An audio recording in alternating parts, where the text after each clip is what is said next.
Morning. How you guys doing today? It's kind of weird to ask that question when it's not like I have an audience that's live, right?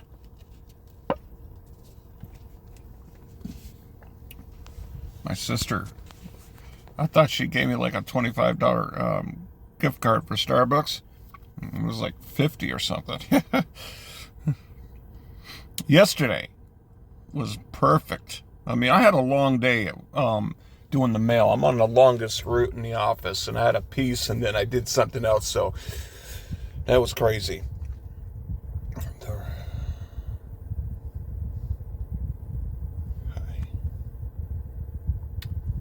Those thumbs down ain't freaking washing away quite yet.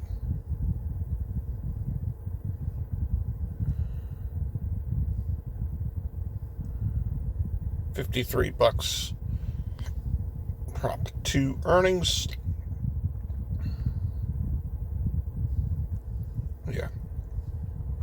If you could get trips like this all the time, imagine that.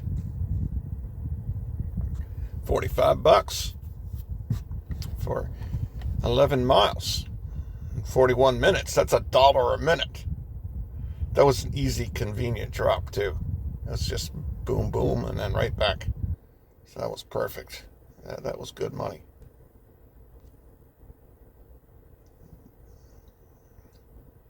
That's perfect. That's what you want right there. So yeah, the route that I'm on, I like it. I like long routes. It's not a route you can make mistakes on. If you do, then you're losing time. It's some routes you make mistakes, you can kind of make up time on them and get it done. Where it's not a big deal, where you can kind of coast on some of these routes. This one, you can't really coast any of them. So I know when the regulars who are fast are on it. One lady didn't expect me to be there at a certain time, so I just asked. I'm like, "Oh, when is the regular usually here?" It's a smooth way to kind of get a time frame. And she gets 5 o'clock, so I'm like, "Oh, perfect," because it was like 2 o'clock when I was there. So I know the regulars at that point at 5 o'clock, and I know it's 2 o'clock, so I know that I'm well ahead. I know the other person who's really fast, who is the T6, is at the apartments at 1:30. So I'm at the apartments at 12:30. Kind of helps alleviate the anxiety a little of wondering, because on a route that's really hefty, it kind of makes you feel like you're behind, and you worry a little bit. So knowing where you stand amongst the people who do it all the time, who are good carriers, kind of helps you out a little bit. So, yep. Points reset. Yeah, the way I'm earning, I don't think I'm going to earn gold. I don't remember getting a debit gas card, but I do remember asking for one. And I always put the keys in the same pocket all the time. And I put the gas card in the same pocket all the time. And freaking, I guess I lost the freaking gas card, so I could be in some trouble. But you need a PIN to use it. It's not like someone who finds it can use it. You need a PIN, and they're going to lock the card. So in the end of the world, you got to sometimes just simplify things and not overthink things. They're not going to be able to use it like a credit card. The postmaster was kind of on a tear yesterday morning. She was watching me. I said nothing. I didn't get myself involved in the controversy. She made stand-ups about losing the gas card. So hopefully I find it today. The supervisors at this office are pretty cool.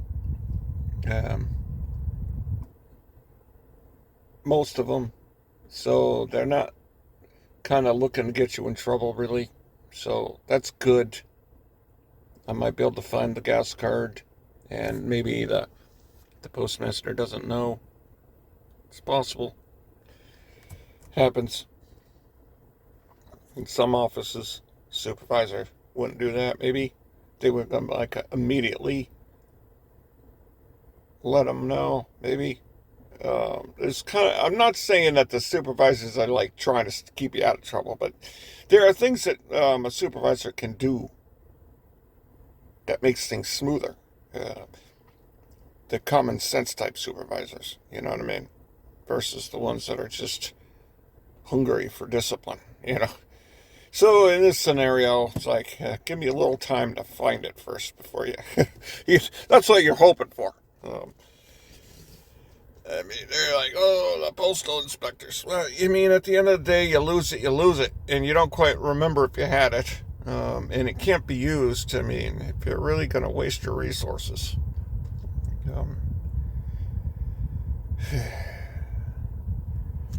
Yeah, I guess a carrier, I don't say names. I guess there's one route that's open. I guess she got caught for stealing mail. I mean, I don't understand. I mean, sometimes some of the junk mail has a dollar bill inside it. And I'm like, what the heck would they send a dollar bill in junk mail? And it's not deliverable. What? You know, so I mean, now obviously I wouldn't steal that, but you know, I could fathom it's not deliverable and there's a dollar in it. You know, but seriously, I mean, stealing checks. I mean, you really think that you're going to get away with stealing a fucking check? I mean, think about it. I mean, yeah, you might be able to immediately cash it. Okay, I can see that. But you know you're going to get caught.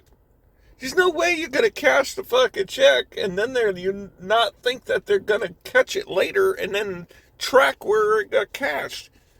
How do you think you're going to get away with stealing all these freaking checks and cashing them? I mean, that's crazy. It's like, man, can you be... That's just weird. I didn't know the person. But from what I've seen, from the few times that I've encountered the person, seemed like a nice person. So, Jesus, man, I don't know. Just you gotta think.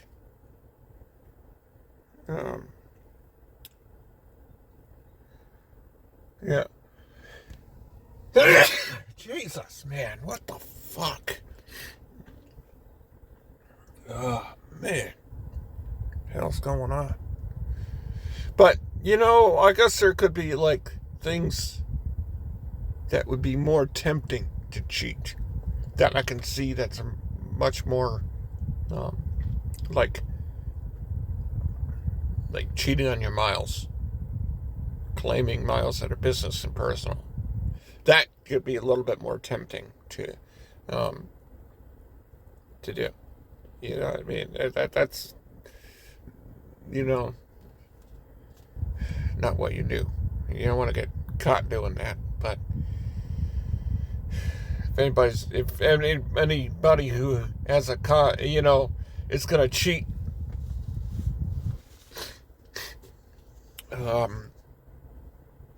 that's probably, I guess, I don't want to say it, but yet the smarter way to cheat, I guess.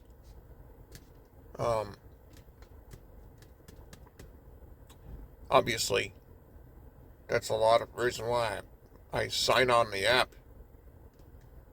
It's for business. I mean, you don't have to have, you know, yeah, you don't have to accept rides, but yet you're on. So that's a good way to milk the system. You know, don't hate the user, hate the system. Don't hate the sinner, hate the sin. So in some level, you gotta play the system, you know. So technically, I guess, in a way, you could say that's stealing. then you'd be like, you know better than that person who's stealing checks. I mean, I understand that level. I mean, but it's different at the same time. I mean, I wouldn't steal anybody's mail. Um, yeah, I don't know. Just use your head. I just, you're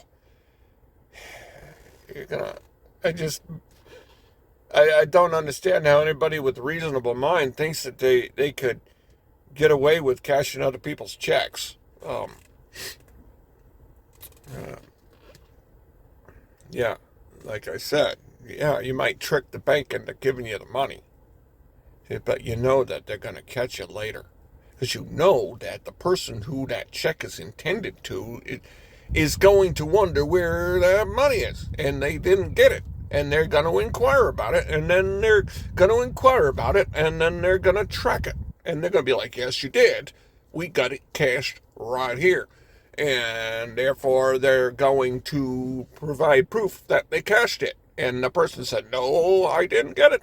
So, I mean, it's not really like brain science to understand that that's what's going to happen, And then they're going to have fucking proof who has the account. And then you have to go deeper. You'd have to create like an account somehow. Right? I mean, that's the easiest way to get caught anyway, right? It's going to go into an account, and they know what account it goes into. Yeah, what, are you going to create a fake account that has the same name as the check you're stealing? I mean, it's weird. It's weird how people think that they're going to steal checks and get away with it. It's just freaking strange. Maybe signing over a check. Back in the day, you could sign over checks. And I think you probably could now, but I think it's probably more difficult now. Signing checks over to somebody so they can cash it. Maybe that's how they're doing it. I don't know. I worked at Walgreens. This schedule that I worked at Walgreens in Nebraska was good. It was 7 on, 7 off. At first, when I got the job, I was so psyched about it. Because I thought I was getting time and a half. And I was like, frick yeah. It was 8 at night. No, 10 at night to 8 in the morning. Yeah, 10 to 8. That was the schedule. 7 on, 7 off. But what they did was, you started halfway through the pay period. And then you ended halfway through the next pay period. And I'm like, man, that's too clever, man. Oh, man. But it really made 2 days off too short, though. After that job, when I'd have a weekend, I'd be like, damn. When you're so used to 7 days.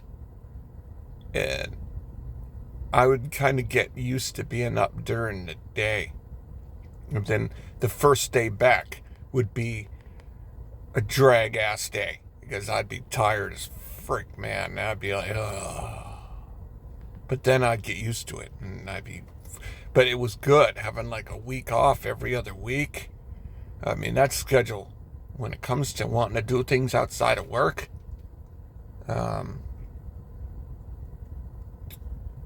yeah, I mean, it's good. It's a great schedule. Just imagine if I was doing Uber back then. Yeah, I could make serious money. In Nebraska, I mean, geez, I had a really good apartment. Probably the best apartment I ever had there for $475 a month. Electric, and I used the air conditioner all the time. It was like $60. And that was a nice place. At that cost of living, being able to, yeah, obviously, it was a college town, so Uber would be available there. Yeah, you'd make good money at the cost of living. Definitely something to look into. Obviously, I guess what you would want to do is just avoid trends, right? when you know that like a bunch of Californians are moving to an area, you know, but not to follow the herd, because then they're just going to jack up the price of that area. So it's not like you're going to save money following the herd, right? Kind of, yeah. So you want to go somewhere else where the trend and everybody, yeah, I guess that's, yeah, don't go to these California trendy places, I guess. So, yeah. So I'll let you guys go, and take care.